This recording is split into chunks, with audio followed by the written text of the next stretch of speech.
आंतरिक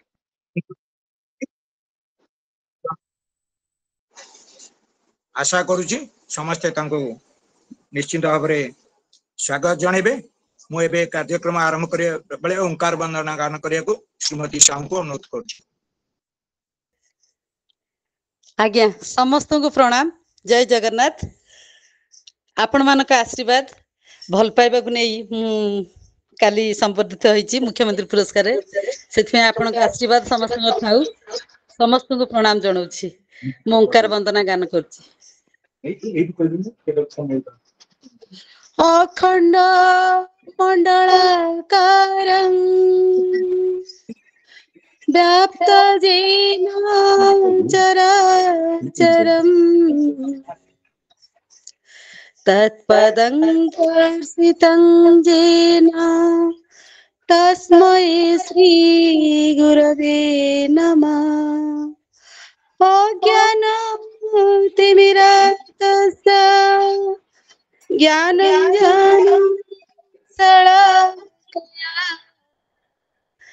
चक्षुर्मीलितं येन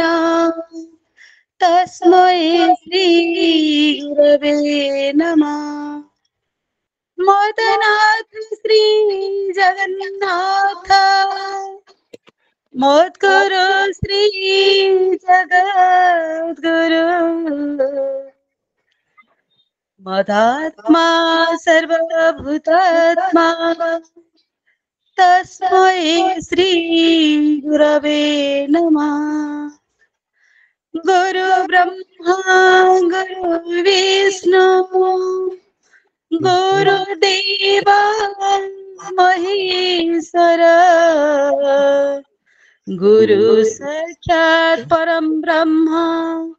तस्मै श्री गुरवे नमः। पुणी थरे समस्त को प्रणाम करुची। धन्यवाद। जय जगन्नाथ। धन्यवाद श्रीमती प्रियंका सुंदर। एबे विवेक बान पाठ करबा आम मन रे अछंती हमर कोषाध्यक्ष श्रीयुक्त अवनीकांत महाराणा तांको अनुरोध करछि से विवेक बाणी पाठ करंतु। समस्त को नमस्कार। विवेक बाणी पाठ करछु। जो व्यक्ति का आत्मा अपर एक आत्मा ठारे शक्ति संचारित हुए ताहांकु गुरु कहती एवं जो व्यक्तिर आत्मा शक्ति संचारित हुए ताहाकु शिष्य कहती।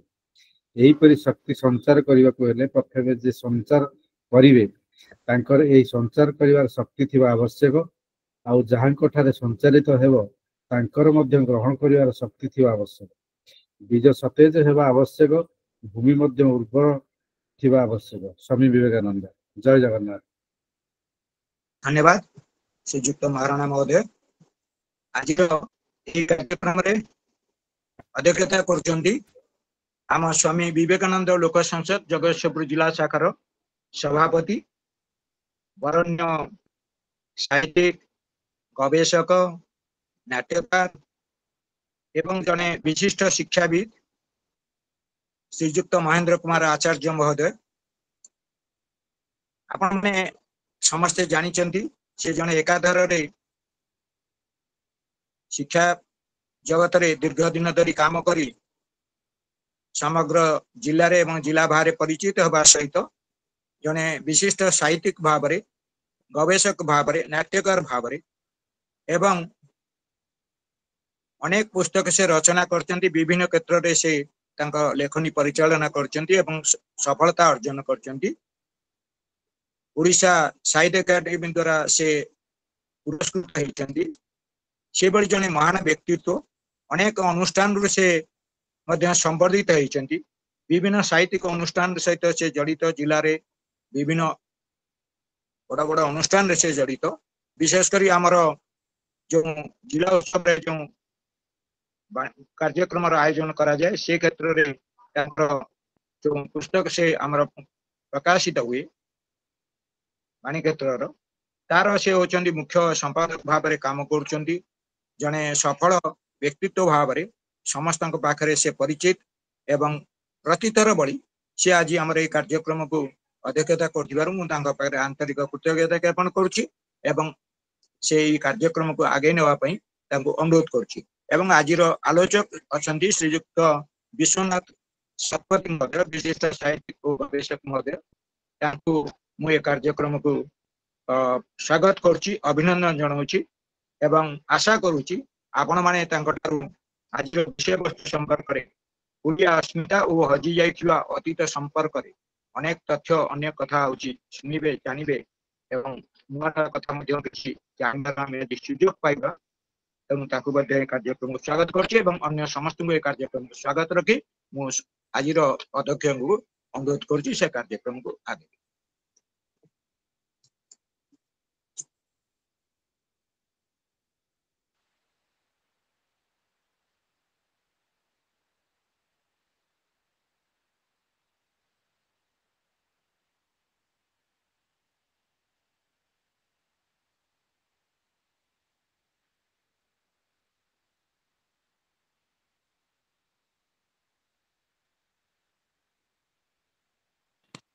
महेंद्र सर कथा रखंतु महेंद्र सर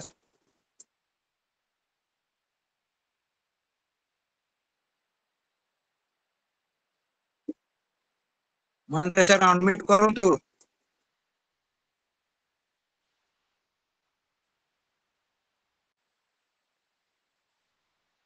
सर अनम्यूट करना शुभुने किछि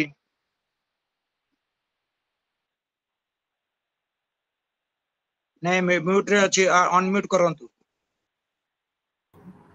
सर आपनकर वॉल्यूम कमी जाई बोले आपण अनम्यूट अछंती वॉल्यूम कमी जाई देखो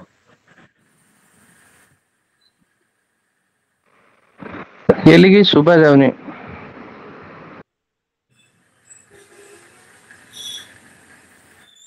महेंद्र सर टिके वॉल्यूम बढ़ाई दियंतु वॉल्यूम टा बोधे कमी जाईची सर किछि शुभुनी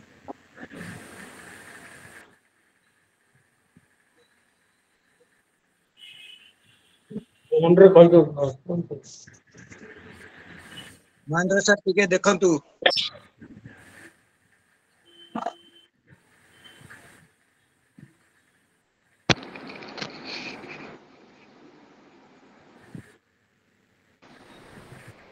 हेलो सुबिला हां सर शुभले सुबिला सर हेलो सुबिला सुबिला जी आपण को सर सुबिला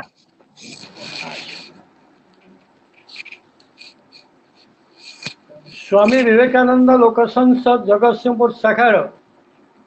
आज 56तम आभासी बैठक रे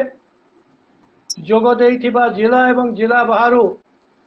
समस्त सूत्रमंडली एवं आज आम जो लोक संसद प्रत्येक दिन सारा ओडिशार विभिन्न जिला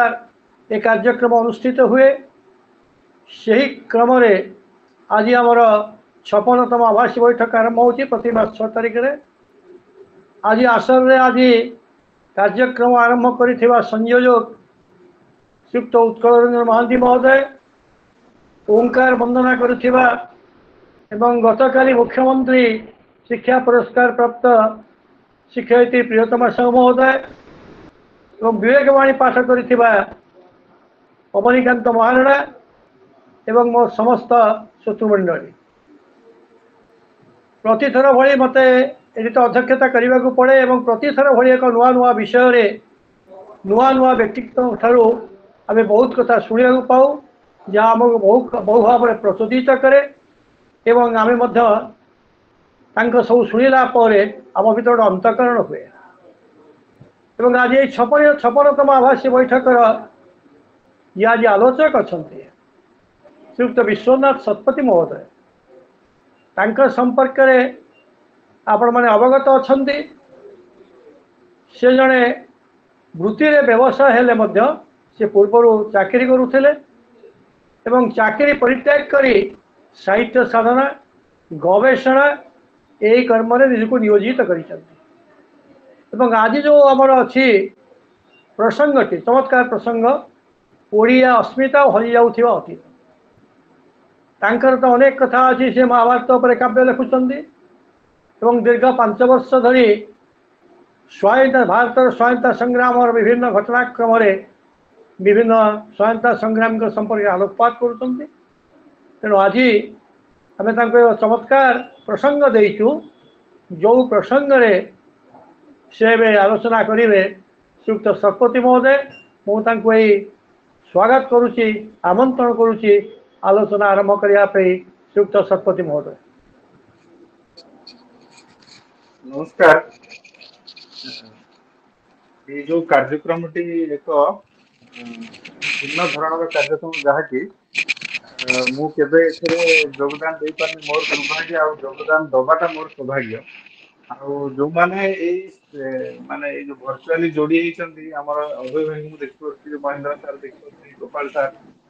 समस्त आगर मु किसी नुह से विराट लंबा जीवन साधना आगर मु गोटे छोट युवक हिसाब से अल्प किसी दिन साधना मोर आउ मते कहवाई सुजोग देवाटा मु निजक गौरवान्वित मन करने सहित आपण समग्र कहवाई भी मोर एत दुष्टता नहीं तथापि दायित्व बोधक भाव जहाँ मो पाखे किसी तथ्य अच्छी आपण सम्मुखें परिप्रकाश करी। सर्वप्रथम से भौणी जनक जी मुख्यमंत्री सम्मानित होती अनेक शुभेच्छा एवं अन्य मानक मोर नमस्कार। जो विषयटी रही ओडिया अस्मिता एवं हजि जाइथिबा इतिहास यहाँ जो मत दिगला विषयटी मु बहुत आनंदित हली कारण यहाँ मोर प्रिय विषय भितर गोटे कारण ये जो कार्यक्रम रही स्वामी विवेकानंद ना स्वामी विवेकानंद निजे गुरु भाई को पत्र लिखुले जे जो जाति तार अतीत को भूली जाए इतिहास को भूली जाए से जाति धीरे धीरे निजर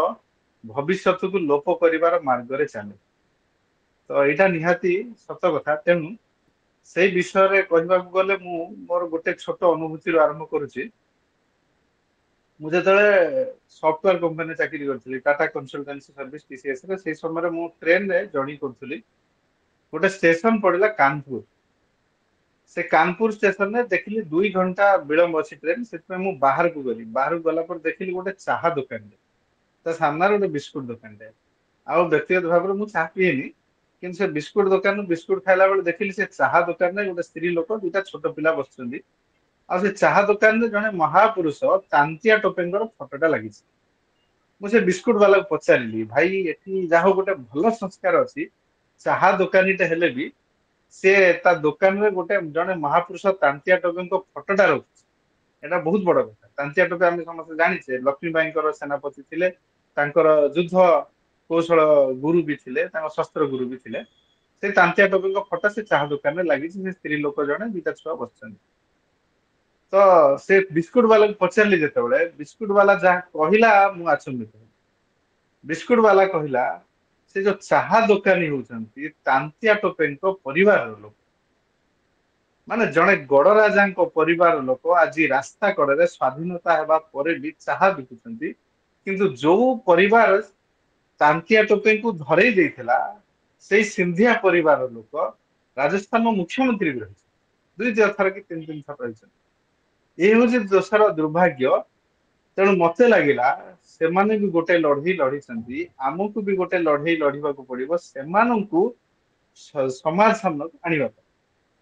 आमे जितेबले प्रधानमंत्री के सामने दाबी रखुचे जे पाइक विद्रोह को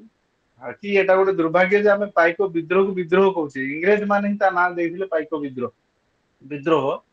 से पाइक संग्राम कारण विद्रोह अर्थ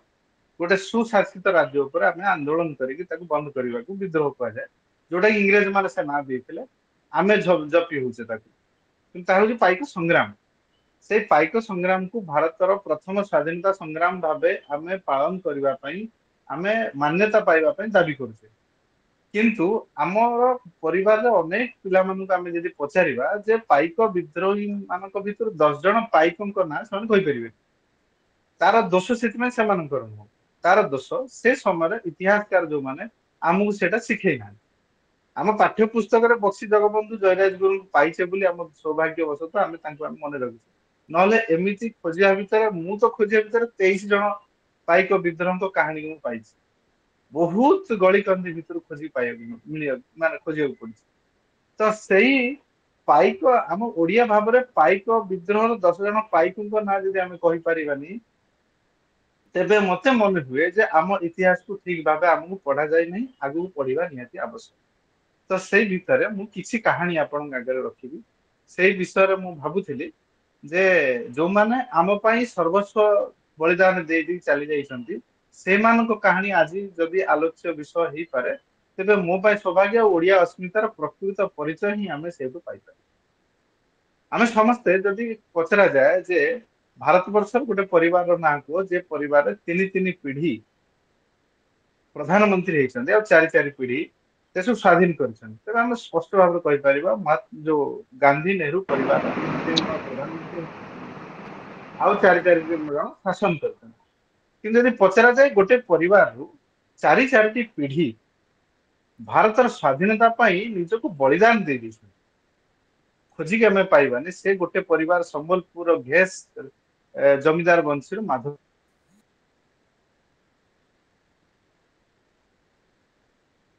से जमीदार थाई जमीदार माने साधारणतः इंग्रेज मान सहित सांडगांड करते किंतु ये जमीदार थिबा सत्वे भी से निजे निजको बलिदान दे देथिले माने देश पई 76 वर्ष बयस रे अति निर्मम भाव रे इंग्रेज माने तांको फांसी रे चढ़ीथिले अति अमानवीय भाव रे से माने 76 वर्ष जन वृद्ध को फांसी रे चढ़ीथिले जोटी सुरेंद्र साईकर जो मूर्ति है आम संबलपुर गले देखा से जगह प्रथम फांसी दंड दिया माधव सिंह 76 वर्ष बयस ता सहित तांकर गोटे पुओ थिला जे कि जाको माने हाथी सिंह कहती हेड सिंह भी आम कहती हटे सिंह को कला पानी सजा होता सेठी अंडमान निकोबर रे पिटी पिटी हत्या करा इंग्रेज मान द्वारा तांकर आउ गोटे पुओ थिला अयरी सिंह को भी फांसी दिया गला बापा पर आउ गोटे पुओ थे बैरी सिंह को गोटे घर भितर सी पशि जाइछंती घर टाकू जाली दिया गला इंग्रेज माने घेराव करनेले से इंग्रेज मान सम्मुख में जीवंता दग्ध कर दिया गला जन व्यक्ति तांको इतिहास किए लिखि खाली सेतिकी बलिदान सरी जाइनी पुओ माने हत्या हो सारिबा परे तांकर एकमात्र नातुनी थिला आउ एकमात्र नातुनी जणी थिला नारायण सिंह जे कि छत्तीसगढ़ जने जमीदार वंशी नारायण सिंह को फांसी दिया गला ये गला तृतीय पीढ़ी पर नारायण सिंह पुओ अभिमन्यु सिंह तांको भी फांसी दे दिया गला तेणु एमान इतिहास को आमको मन पकड़ पड़ो पुनर्बार स्थापना करिया पड़ो जे भारत वर्षर स्वाधीनता संग्राम रे एकमात्र परिवार जे कि चारि पीढ़ी रे 6 जन पुरुष इंग्रेज माने निर्मम भाव रे हत्या करथिले आ तार कारण थिला राजद्रोह आ एई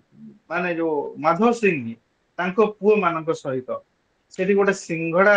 घाटी थिला से घाटी रे इंग्रेज माने छत्तीसगढ़ रु भारत संबलपुर आसी न पारिया पई जगी सेठी इंग्रेज मानकू गाजर मूला भलिया हत्या करथिले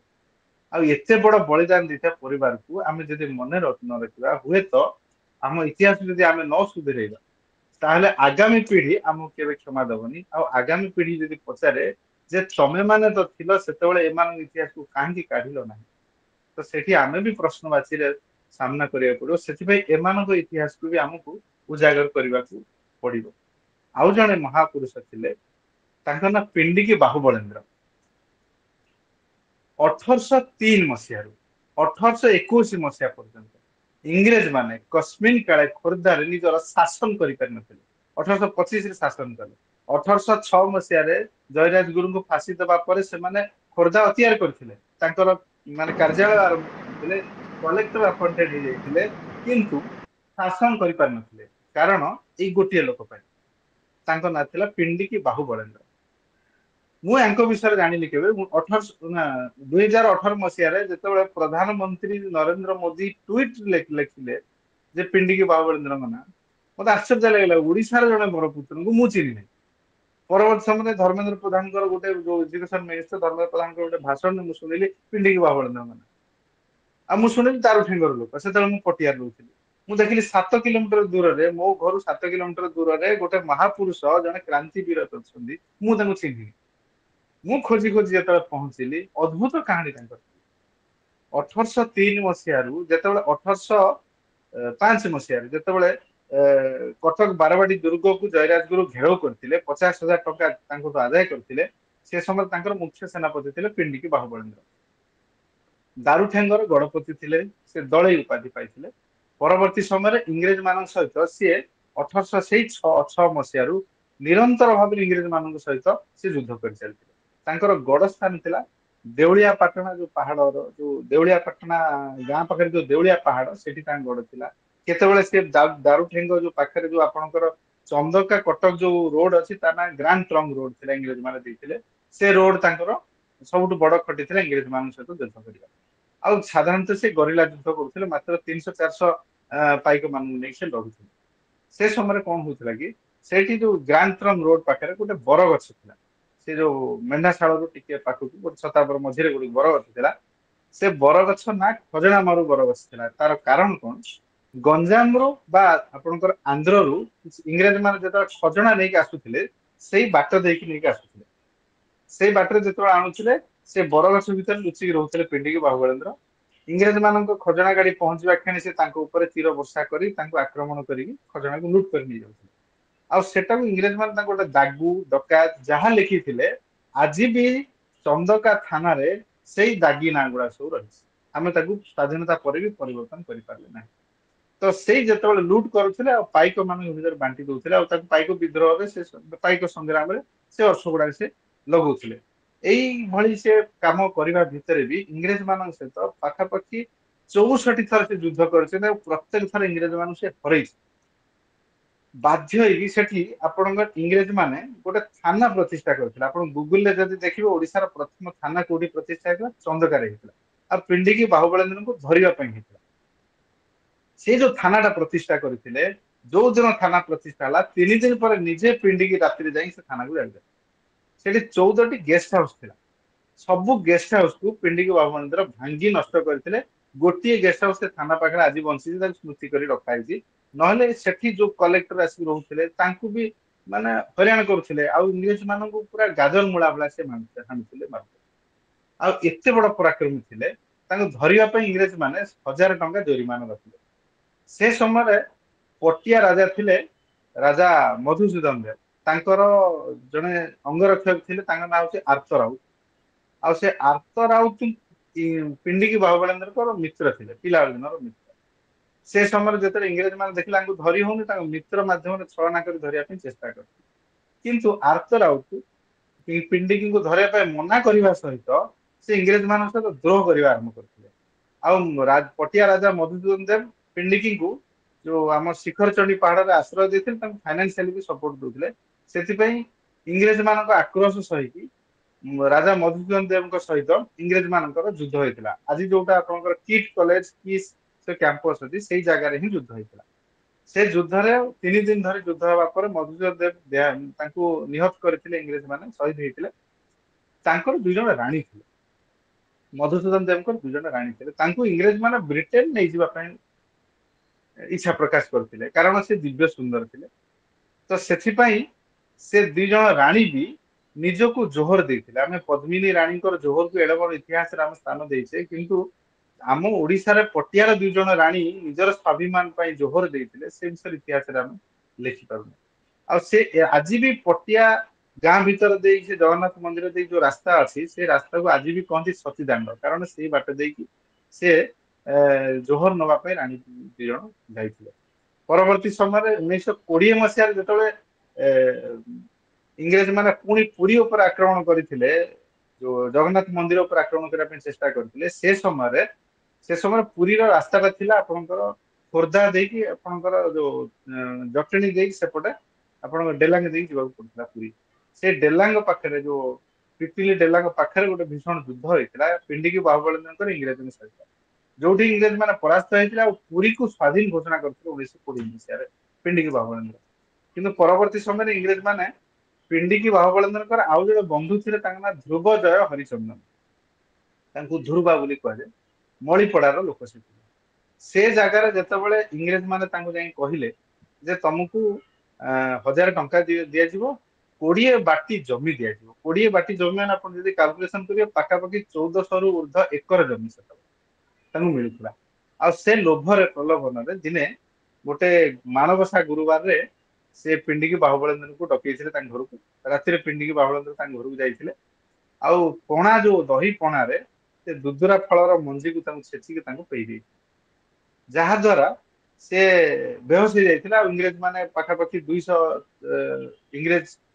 ସିପାହୀ ମାନେ ଥିଲେ, ହୁସିଲ ମାରି ତାଙ୍କୁ ବାନ୍ଧି ନେଇଯାଇଥିଲେ। ସେ ସମୟରେ ପିଣ୍ଡିକି ବି ଗୋଟେ ଲୋକ କଥା ଅଛି, ସେ କହିଥିଲେ ଆରେ ନମା ଖାରାମ ଧୁରୁବା ତତେ ଲୁଣ ପାଣି ବି ଅଣ୍ଟିବନି, ଏମିତି ଅଭିଶାପ ଦେଇକି ସେ ଯାଇଥିଲେ। ତାଙ୍କୁ ବାରବାଟୀ ଜେଲ ଭିତରେ ରଖାଯାଇଥିଲା। ସେତେବେଳେ ସେ ଗୋଟେ ଅଭିନୟ କରିଥିଲେ ଯେ ମୁଁ କ୍ରାନ୍ତି ଛାଡି ଦେଇଛି, ଇଂରେଜ ମାନଙ୍କ ସହିତ ଲଢିବା ଛାଡି ଦେଇଛି, ମୁଁ ସନ୍ନ୍ୟାସ ନେଇଯାଇଛି, ସେଥିପାଇଁ ମୁଁ ଆଉ ତମ ଜେଲ ଖାଦ୍ୟ ଖାଇବିନି, ମତେ ଗୋଟେ ହାଣ୍ଡି ଦିଅ, ସେଥିରେ ଚାଉଳ କିଛି ଦିଅ, ମୁଗ ଦିଅ, ମୁଁ ସେଟାକୁ ଖେଚୁଡି ବନେଇ ଖାଇବି। ସେ ପ୍ରତ୍ୟେକ ଦିନ ସେ ହାଣ୍ଡିରେ ଖେଚୁଡି ବନେଇ ଖାଆନ୍ତି, ଆଉ ସେ ହାଣ୍ଡିଟାକୁ ମାଟି ପୁରେଇକି ସେ ଯୋଉ ଜେଲ ପାଚେରୀ କଡକୁ ରଖିଦିଅନ୍ତି। ସେ ରହସ୍ୟ ଇଂରେଜ ମାନେ ଜାଣିପାରନ୍ତି ନାହିଁ। ପରବର୍ତ୍ତୀ ସମୟରେ ତାଙ୍କ ଉପରେ ଯେତେବେଳେ ବିଶ୍ୱାସ ଆସିଲା, ଇଂରେଜ ମାନେ ତାଙ୍କୁ ଦେଲେ ଅସ୍ତ୍ର ଶସ୍ତ୍ର ସଫା କରିବା ଦାୟିତ୍ୱ ଦେଲେ। ସେ ସମୟରେ ସେ ଗୋଟେ ଅସ୍ତ୍ରକୁ ବାଛନ୍ତି, ତାଙ୍କ ବେଡିକୁ ଗୋଟେ ପାହାର ଦିଅନ୍ତି। ଏମିତି ହଉ ହଉ ପ୍ରାୟତଃ ଅଗଷ୍ଟ 18 ତାରିଖ 1821 ମସିହା ଅଗଷ୍ଟ 8 ତାରିଖ ଦିନ ସେ ବେଡିଟି ପୁରା ଫିଟିଗଲା, ଭାଙ୍ଗିଗଲା। ତାପରେ ସେ ପାହାନ୍ତି ପର୍ଯ୍ୟନ୍ତ ଅପେକ୍ଷା କଲେ। ଅଗଷ୍ଟ 9 ତାରିଖ ପାହାନ୍ତିରୁ ସେ କିଛି ସିପାହୀ ମାନଙ୍କୁ ମାରି ହତ୍ୟା କରିକି ସେ ହାଣ୍ଡି ଉପରେ ହାଣ୍ଡି ରଖିକି ପାଚେରୀ ଚଢି ଗୋଟେ ବାଉଁଶ ମାଧ୍ୟମରେ, ମାନେ ବାରବାଟୀର ପାଚେରୀ ସେ ଡେଇଁକି ପଳେଇ ଆସିଥିଲେ। ଆଉ ସେଇଥିପାଇଁ ସେଠି ଗୋଟେ ଆପଣ ଦେଖିବେ ପାଚେରୀ ଯୋଉ ମାନେ ଦକ୍ଷିଣ ପଟ ପାଚେରୀଟା ଆଉ 3.5 ଫୁଟ ଉଞ୍ଚା ବଢା ଯାଇଛି। କେବଳ ପିଣ୍ଡିକି ବାହୁପାଳଙ୍କର ଖସିକି ଆସିବା ପରେ ଇଂରେଜ ମାନେ ସେ ପାଚେରୀକୁ ଆଉ 3.5 ଫୁଟ ଉଞ୍ଚା ବଢେଇଥିଲେ। ତ ସେଠୁ ଖସିକି ଆସିବା ପରେ ସେ ଯୋଉ ପୁରୀ ଘାଟ ଯୋଉଟା ଅଛି ଆପଣଙ୍କର କାଠଯୋଡି ନଦୀ ପାଖରେ, ସେ ପୁରୀ ଘାଟ ଦେଇକି ସେ ପହଁରି ପହଁରିକି ଆସୁଥିଲେ। ସେଟା ପୁରୀ ଘାଟ ଏଇଥିପାଇଁ ଯେ ପୁରୀ ସେଇପଟେ ପାର ହେଇକି ଲୋକମାନେ ଡଙ୍ଗାରେ ଯୋଉ ଚନ୍ଦକା ରୋଡ, ବାରଙ୍ଗ ଚନ୍ଦକା ରୋଡ ଧରିକି ପୁରୀ ଯାଉଥିଲେ, ଏପଟେ ରାସ୍ତା ନଥିଲା। ତ ସେଇପଟେ ଯେତେବେଳେ ସେମାନେ ପହଁରି ପହଁରି ଯେତେବେଳେ ଯାଉଥିଲେ, ତାଙ୍କ ପଛରେ ପାଖାପାଖି 26 ଜଣ ସିପାହୀ ଗୋଡେଇଥିଲେ। ଗୋଡେଇବା ଭିତରେ ସେ ବାରଙ୍ଗରେ ଯାଇକି ପହଁରି ପହଁରି ଉଠିଥିଲେ। ବାରଙ୍ଗ ଭିତରେ ଗୋଟେ ଗରିଲା ଯୁଦ୍ଧ ତାଙ୍କ ସହିତ ହେଇଥିଲା, କିଛି ସିପାହୀ ବି ମରିଥିଲେ। ଶେଷରେ ତାଙ୍କୁ ପିଠିରୁ ପଛରୁ ଗୁଳି କରି ତାଙ୍କୁ ହତ୍ୟା କରାଯାଇଥିଲା। ତ ସେଥିପାଇଁ ଗୋଟେ ରହସ୍ୟ ଅଛି, ଆଜି ପର୍ଯ୍ୟନ୍ତ 200 ବର୍ଷ ବିତିଗଲା ସତ୍ତ୍ୱେ ଯୋଉ ଧ୍ରୁବ ହରିଚନ୍ଦନର ଯୋଉ ଗାଁ, ମାନେ ଯୋଉ ମଳିପଡା ଆଉ ଦାରୁଠେଙ୍ଗ ଭିତରେ ଆଜି ପର୍ଯ୍ୟନ୍ତ କୌଣସି ସମ୍ପର୍କ ନାହିଁ, ବନ୍ଧୁ ବନ୍ଧା ଯାଏ ନାହିଁ। ଦାରୁଠେଙ୍ଗ ଲୋକ ମଳିପଡା ଯାଆନ୍ତିନି, କି ମଳିପଡା ଲୋକ ଦାରୁଠେଙ୍ଗ ଆସନ୍ତି ନାହିଁ। 2017 ମସିହାରେ ଗୋଟେ ଲୋକ ଗୋଟେ କେସ୍ ମାମଲାରେ ପଳେଇ ଆସିଥିଲା, ତାକୁ କାଠ ଫାଳିଆ ଧରି ଲୋକ ବାଡେଇଥିଲେ। ତେଣୁ ଆଜି ବି ସେଠି ସେ ଫିଲିଙ୍ଗସଟା ଅଛି। ଚନ୍ଦକା ରୋଡ ଦେଇକି ଇଏ ଲୋକମାନେ ଯୋଉ ମଳିପଡା ଲୋକମାନେ ଯାଆନ୍ତିନି, ଆଉ ମଳିପଡାକୁ ବି ଏମାନେ ଯାଆନ୍ତିନି। ଆଉ ମଳିପଡାରେ ଧ୍ରୁବ ହରିଚନ୍ଦନଙ୍କ ଯୋଉ ଘର ଅଛି, ତା ପାଖାପାଖି ଗୋଟେ ଜାଗା ବି ନା ବି ସେ ନମାଖାରମ ଗଳି ବି ଲୋକ ଆଜି ମଧ୍ୟ ସେଠି କହନ୍ତି। ତ ସେ ଜଣେ ପରାକ୍ରମ ବୀର ଥିଲେ, ଯାହାଙ୍କ ଇତିହାସକୁ ଆମକୁ ପଢାଇ ଦିଆଯାଇ ନଥିଲା। କାରଣ ଅନ୍ୟମାନଙ୍କ ଇତିହାସକୁ ପୃଷ୍ଠା ଫୁଲ କରିବା ପାଇଁ ବୋଧ ହୁଏ ତାଙ୍କ ଇତିହାସକୁ ପଢାଯାଇ ନଥିଲା, କିନ୍ତୁ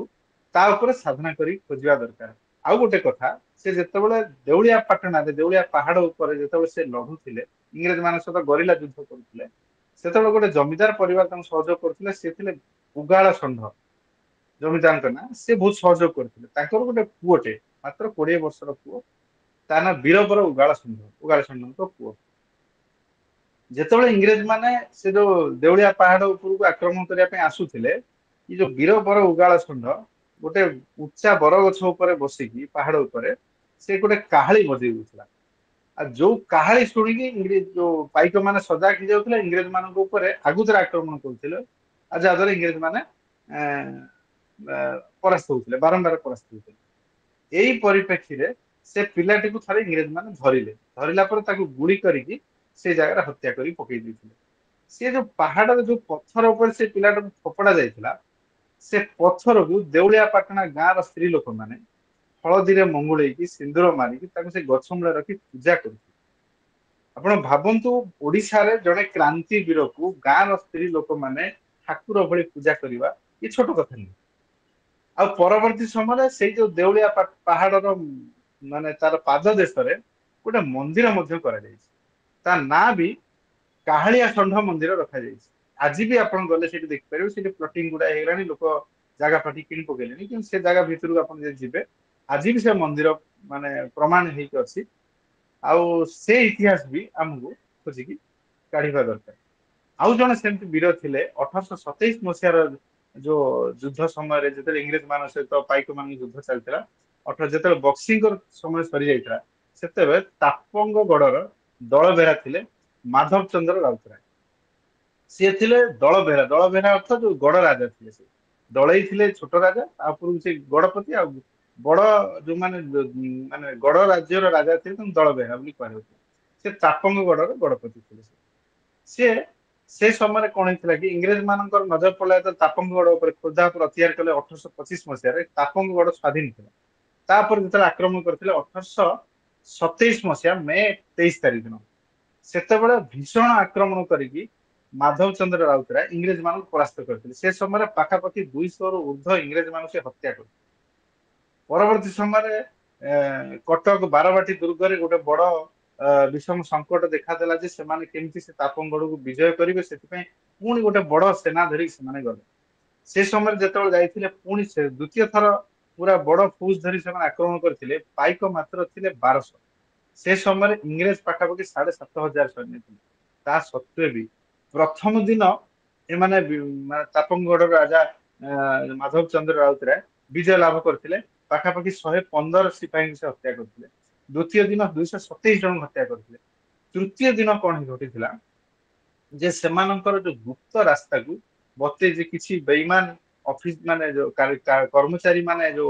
माधव चंद्र कर्मचारी माने बेईमानी कर इंग्रेज मान गुप्त रास्ता बते देते ता सत्वे भी इंग्रेज मान से बारंबार परास्त करते थर्ड दिन भी से 50 जन सिपाही से हत्या कर विजय लाभ करते परवर्ती समय गोटे मंगलबार माने जोड़े थे मधु मधु पट्टनायक बोली जने थिले से जो कोषाध्यक्ष थे सी इंग्रेज मान किसी अर्थ लोभरे से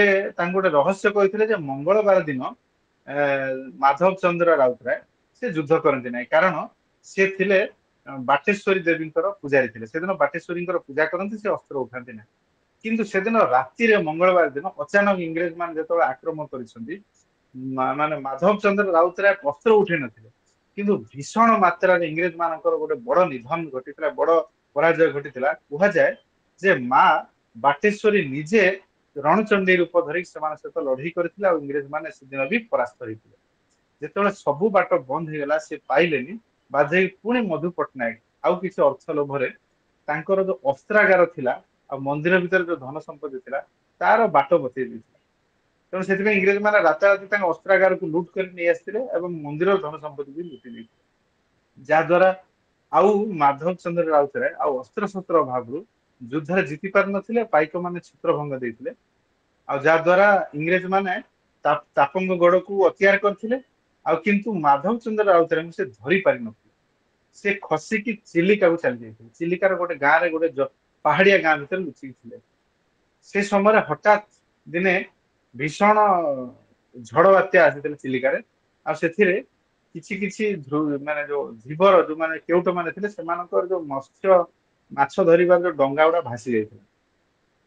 गोटे कैवर्ष से माछ माने जो डंगा भासी जावा पर ता कुटुंब पालिबा पई से कहले जे तापंगगढ़र दल बेहरा को मु देखा गले से बहुत दयालु प्रजावत्सल साहाय्य करते लोक तेणु तांको किछि अर्थ साहाय्य मागिबी आ से समय जो माधव चंद्र राउतराय को मुंड को 1000 टंका जोरी 1000 टंका पुरस्कार घोषणा करते इंग्रेज मान तो से समय से जो खोजी खोजी खोजी खोजी जाइए से माने माधव चंद्र को खोजा तापंगगढ़ जीवाई से जाऊा से जीवर बाटर गोटे दाढ़िया लोक गोटे पागल भली बुलुवा जंगल भीतर लोक से पाई से पचारा अच्छा भाई मत माधव चंद्र राउतराय सहित भेटार अच्छे कौन भेट ना मोर गोटे डंगा भासी जाइए आ मोर किसी आर्थिक सहयोग दरकार आ से किसी आर्थिक सहयोग मत देवे से माधव चंद्र राउतराय देखले पाखे गोटे कणी कौड़ीटे भी धन ना से देवे क्या तो से कौन कले से धीवर को हाथ धरिकी सीधा कटक कचेरी भितर को नहीं गले जो इंग्रेज मान विचार चलता से पहुंचिकी कचेरी रे मजिस्ट्रेट सामने कलेक्टर सामने कहले आज्ञा मु निजे होची से माधव चंद्र राउतराय जहाँ खोजुंट आ मो ना जो इनामटा अच्छी से 1000 टंकाटा ये धीवर को दे दियो आ सेतेबेले धीवर किंवदंती कह जाए जे धीवर से अर्थ आनी नथिला किंतु माधव चंद्र राउतराय को इंग्रेज माने धरी देथिले ଏଠି ଶେଷରେ ଗୋଟିଏ କଥା କେବଳ କହିବି, ଭାରତର ବୀର ମାନେ, ଭାରତର ପରାକ୍ରମୀ ରାଜା ମାନେ କେବେ ବି ବିଦେଶୀ ଶତ୍ରୁ ମାନଙ୍କୁ ହାରି ନଥିଲେ, କେବେ ବି କୌଣସି ବେଧର୍ମୀ ମାନଙ୍କ ଦ୍ଵାରା ସେ ପରାସ୍ତ ହେଇନଥିଲେ। ଭାରତୀୟ ରାଜା ମାନେ କେବଳ ଭାରତୀୟ ଲୋକମାନଙ୍କୁ ହାରିଥିଲେ। ଯଦି ଧ୍ରୁବ ଜୟ ହରିଚନ୍ଦନ ନଥାନ୍ତା, ପିଣ୍ଡିକି ବାହୁବଳେନ୍ଦ୍ର କେବେ ହାରି ନଥାନ୍ତେ। ଯଦି ଆପଣଙ୍କର ଚରଣ ପଟ୍ଟନାୟକ ନଥାନ୍ତା, ପାଇକ ମାନେ କେବେ ବି ହାରି ନଥାନ୍ତେ, ବକ୍ସି ଜଗବନ୍ଧୁ କେବେ ହାରି ନଥାନ୍ତେ। ଆଉ ଯଦି ମଧୁ ପଟ୍ଟନାୟକ ନଥାନ୍ତା, ତେବେ ବୋଧ ହୁଏ ଯୋଉ ତାପଙ୍ଗ ଗଡର ମାଧବ ଚନ୍ଦ୍ର ରାଉତରାୟ କେବେ ବି ହାରି ନଥାନ୍ତେ। ଆପଣ ଇତିହାସ ଦେଖନ୍ତୁ, ଭାରତର ଶୂରବୀର ମାନଙ୍କ ଇତିହାସ ଦେଖିବେ, କେବେ ବି ଶୂରବୀର ମାନେ ବେଇମାନ ମାନଙ୍କ ଛଡା ଅନ୍ୟ କୌଣସି ଶତ୍ରୁ ମାନ ଠାରେ ସେମାନେ ହାରି ନାହାନ୍ତି। ଆମେ ଆମ ଲୋକମାନଙ୍କୁ ବାନ୍ଧିକି ରଖିବା ପାଇଁ ଯେତେ ଚେଷ୍ଟା କଲେ ବି ସେମାନଙ୍କର ଯୋଉ ଅର୍ଥ ଲୋଭ ଧନ ଲୋଭ ମାଧ୍ୟମରେ ସେମାନେ ଇଂରେଜ ମାନେ ଆଉ ଅନ୍ୟ ମୁଘଲ ଶତ୍ରୁ ମାନଙ୍କର ହାତ ଧରିବା ଦ୍ଵାରା ଆମେ ବାରମ୍ବାର ପରାସ୍ତ ହେଇଛୁ। ତେଣୁ ମୋର ଶେଷରେ ଏତିକି ଅନୁରୋଧ ଯେ ଏଇଭଳି ଇତିହାସ ଆପଣଙ୍କ ପାରିପାର୍ଶ୍ୱରେ ବି ଥିବ, ଆପଣଙ୍କ ଅଞ୍ଚଳରେ ବି ଥିବ, ଅନେକ ସ୍ୱାଧୀନତା ସଂଗ୍ରାମ ବିଷୟରେ ଆପଣ ଜାଣିଥିବେ। ତେଣୁ ତାକୁ ଆପଣ ଖୋଜନ୍ତୁ, ତାଙ୍କ ଭିତରେ ଯଦି କିଛି ମାନେ ଇତିହାସକୁ ପୁଣି ଆମେ ପୁନରାବୃତ୍ତି କରିପାରିବା, ହୁଏତ ସେମାନଙ୍କ ପ୍ରତି ଆମର ସବୁଠୁ ବଡ ମାନେ ସମର୍ପଣ ଏହା ହିଁ ହବ ଯେ ତାଙ୍କ ଇତିହାସକୁ ଆମ ପରପିଢି ପାଖରେ ରଖିପାରିବା। ଏତିକି। ନମସ୍କାର।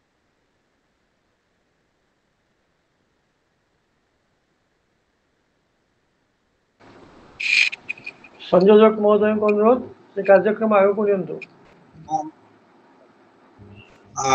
ମୁଁ ବର୍ତ୍ତମାନ ଶତପଥ ମହୋଦୟଙ୍କ ଠାରୁ ଆମେ ସମସ୍ତେ ଶୁଣିଲେ ଆମ ବିଷୟବସ୍ତୁ ଥିଲା, ତାକୁ ନେଇ ସେ ହଜି ଯାଇଥିବା ଅତୀତରେ କେମିତି ବିଦ୍ରୋହ ସେମାନେ କରିଥିଲେ ଏବଂ କଣ ତାଙ୍କର ବର୍ତ୍ତମାନ ହଉଛି ବିରୋଧ ଥିଲା, ସେ ସମ୍ପର୍କରେ ବହୁତ କଥା କହିଛନ୍ତି। ଆପଣ ମାନଙ୍କ ମଧ୍ୟରେ ଯଦି କିଛି ପ୍ରଶ୍ନ ଥାଏ ତାହେଲେ ଆପଣ ସିଧାସଳଖ ତାଙ୍କୁ ପ୍ରଶ୍ନ କରି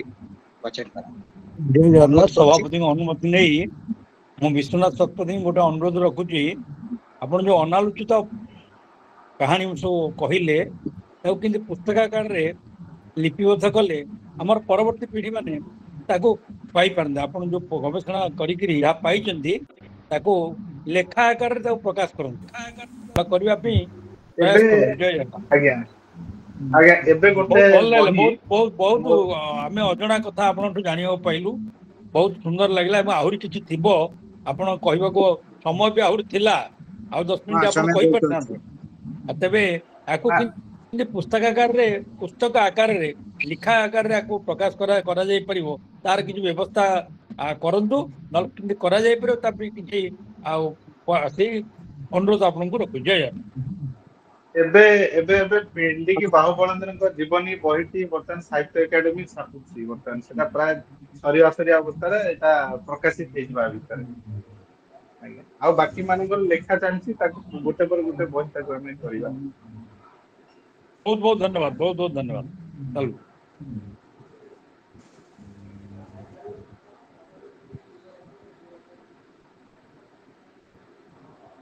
ଆଉ କିଛି ପ୍ରଶ୍ନ ଅଛି ଯଦି ଆପଣ ମାନଙ୍କ ମନରେ, ଯାହା କହିଲେ ଶ୍ରୀଯୁକ୍ତ ଶତପଥ ମହୋଦୟ, ସେ ସମ୍ପର୍କରେ ଯଦି କିଛି ପ୍ରଶ୍ନ ପଚାରିବାକୁ ଅଛି ପଚାରି ପାରନ୍ତି।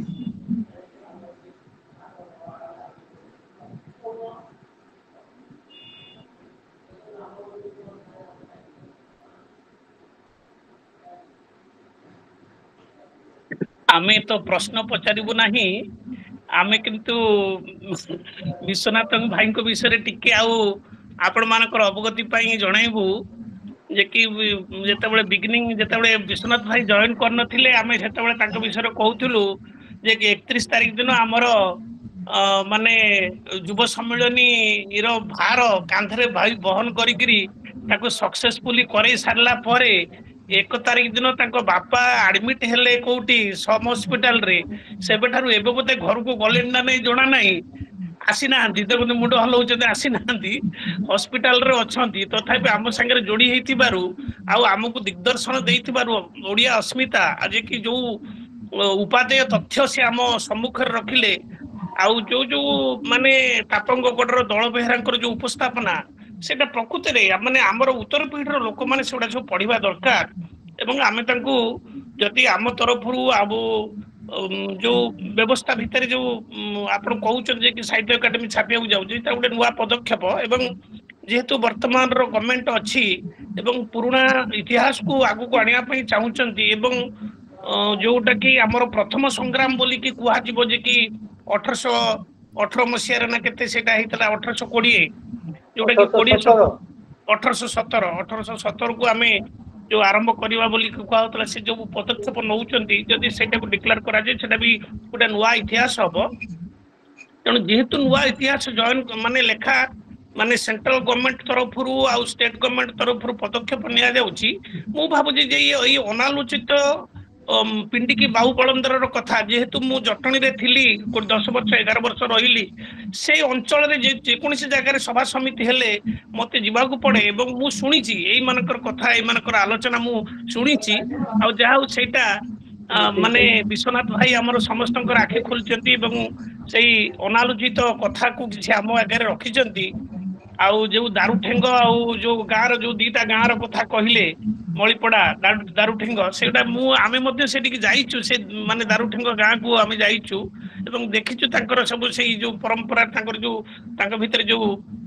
ये अछि मूल से तो से होचंदी पाइक तो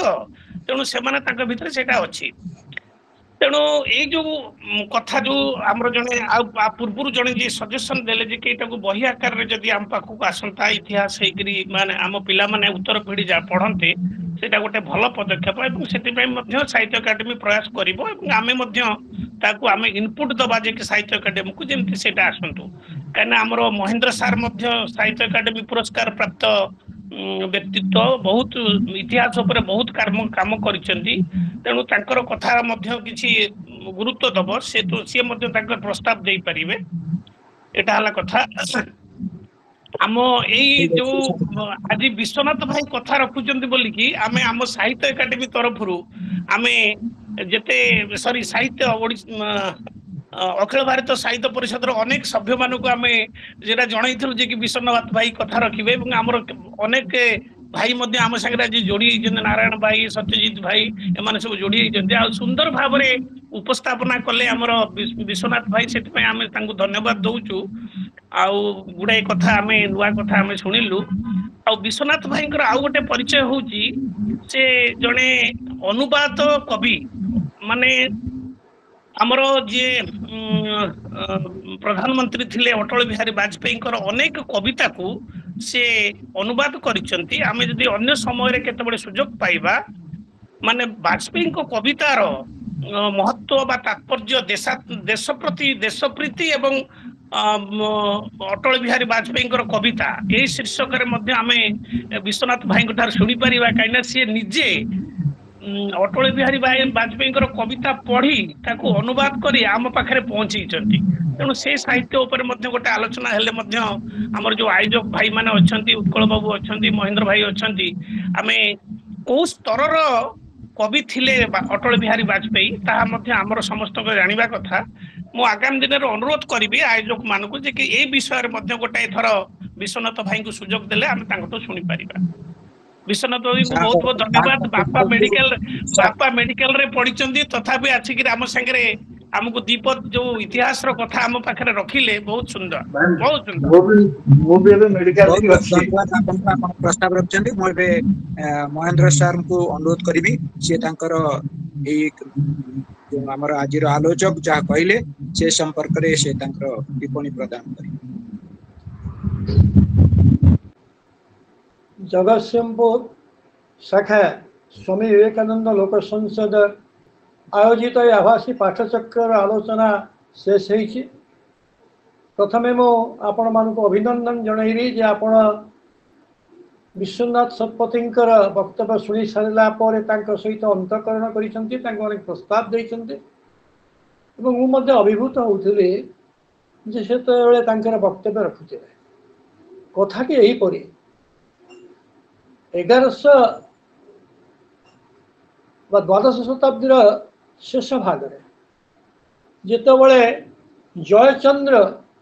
बेईमान प्रथम विजय अंकुरोपण घटीला तारी परठारु आमे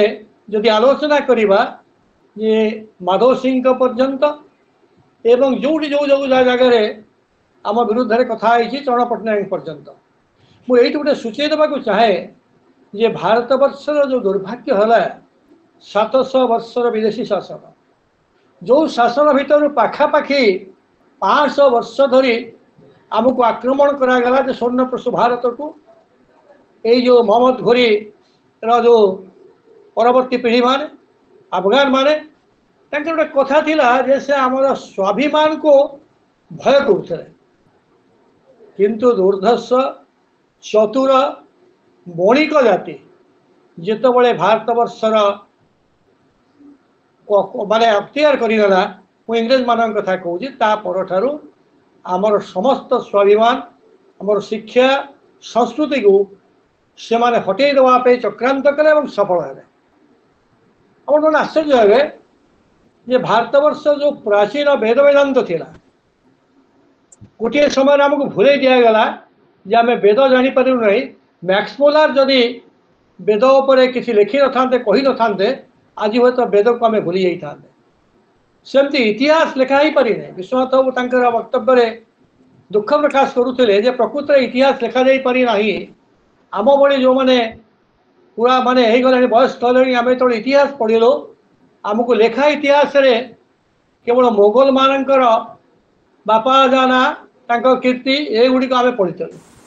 से कौन इतिहास आमको कहगला ना कि स्वाधीनता संग्राम इतिहास आम बहुत कथा जापारू ना बहुत अनालोचित अध्याय रहीगला आ तो चमत्कार कथा से कानपुर से चा दुकान तांतिया टोपेंकर फोटोग्राफ देखी सारापर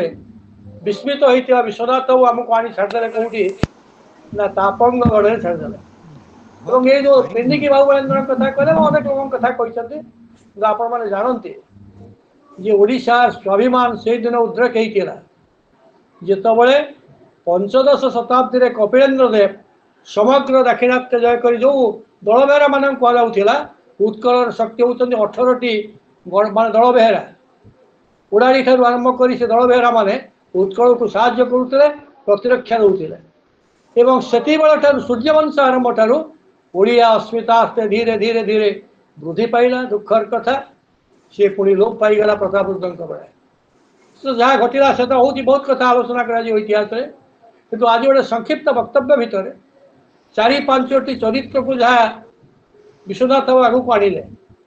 से एक अनालोचित अध्याय जदिव पदे पदे किए कौन जानी बक्सी जगबंधु नाटक कला बेले चरण पट्टनायक कथा जानी चरण पट्टनायक किपरि भाव में बक्सी जगबंधु को असुविधा पकेला और मुझे जड़े जगतसिंहपुर अधिवासी पाइक विद्रोह पदध्वनि जदि आप पाइक संग्राम कहते से जितेबाला भारत वर्षर कौन संग्राम आरंभ होती ब्रिटिशर्स मान रिबेलियन रिबेल एवं विद्रोह आख्या देते से दक्षिणात्य आरंभ करमर उत्तर भारत पर्यंत तेणु से क्रम से सिपाही को विद्रोह करदे किंतु ये पाइक संग्राम पदध्वनि जगतसिंहपुर शुणा हरिशपुर हरिशपुर पाइक मान भुजंगर पाइक मान कनिकार पाइक मान तो एकजुट होते मुझे कही रखा चाहे ये जितेबाला हरिहरपुर थाना से केवल प्रतिष्ठा करा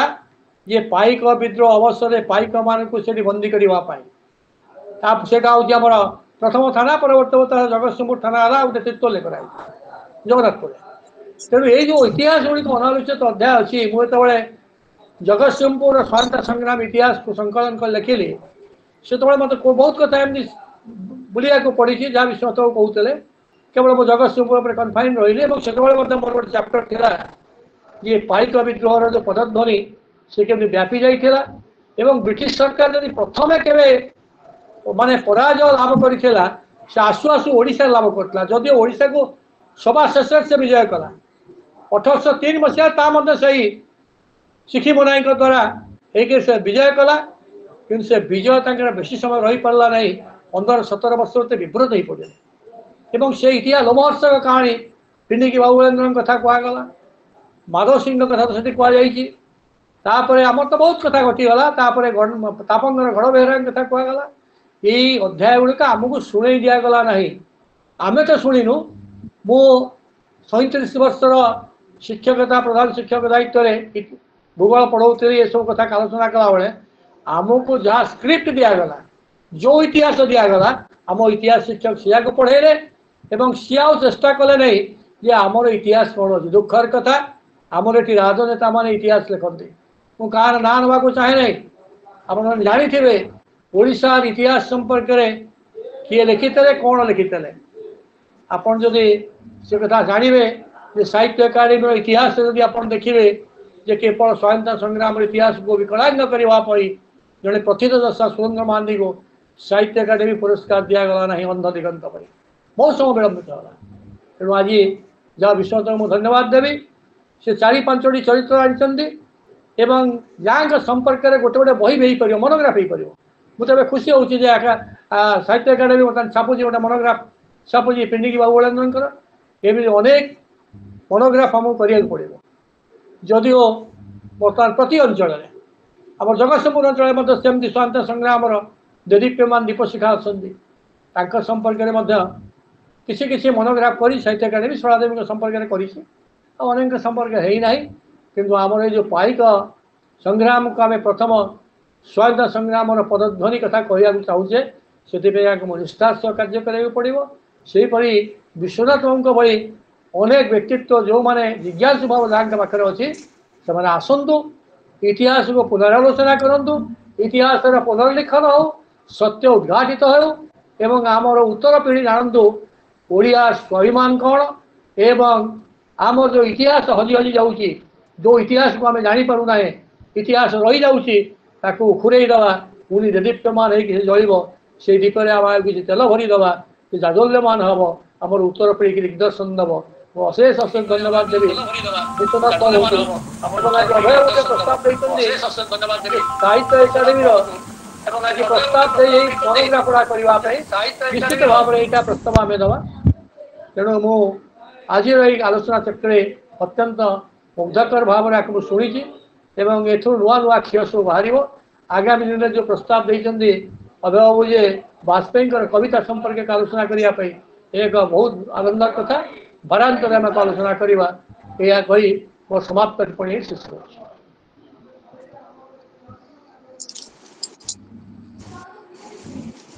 सार संक्षिप्त टिप्पणी रखी सारी बहुत बहुत धन्यवाद आंतरिक कृतज्ञता ज्ञापन कर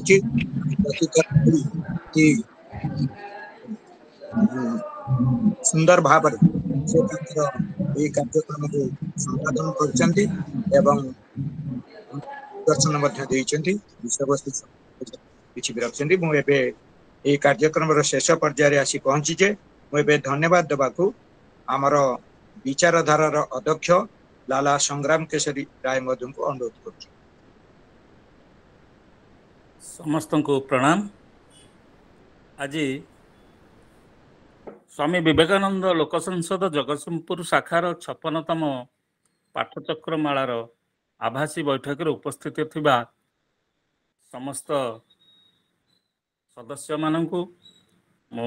धन्यवाद देवा सहित आज प्रसंग क्रम आलोचित होइथिबा अनेक अज्ञात अध्याय को उन्मोचित करिथिबा श्रीजुक्त विश्वनाथ शतपथी को संसद तरफ आंतरिक धन्यवाद ज्ञापन करुच्ची। एसहित उपस्थित थिबा doctor Abhay Kumar Nayak, doctor Ramchandra पलय, doctor Sankarshan सार, घनश्याम सार एवं जगतसिंहपुर संसदर कर्मकर्ता श्रीजुक्त महेंद्र कुमार आचार्य, श्रीजुक्त उत्कल रंजन महांती, श्री अवनीकांत महाराणा, प्रियतमा साहू, सौभाग्य मंजरी मिश्र एवं गोपाल कृष्ण मिश्र समस्त को संसद तरफ आंतरिक धन्यवाद ज्ञापन करुच्ची।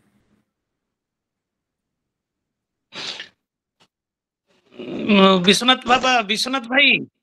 जे माने आउ टिके विश्वनाथ भाई टिके अधिक बोधे कही थांते किंतु जेहेतु तांको भितरे जो तांको बापांकर जो असुस्थता कारणरू से टिके ये नते से बहुत ये प्रकल्प भलो कहंती से बहुत आगामी दिन रे विश्वनाथ भाई तो सुनिबा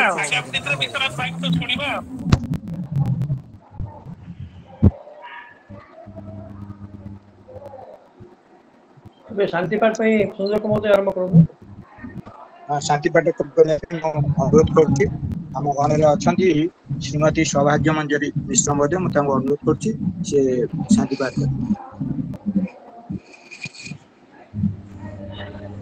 स्वामी विवेकानंद आवासी पाठचक्र जोग देइथिबा समस्त गुरुजन माननकु मोर प्रणाम। शांति पाठ। सर्वे भवन्तु सुखिनः सर्वे सन्तु निरामया सर्वे भद्राणि पश्यन्तु मा कश्चित् दुःखभाग् भवेत्। ओम शांति शांति शांति। धन्यवाद। नमस्कार। वर्तमान आभासी पाठचक्र कार्यक्रम से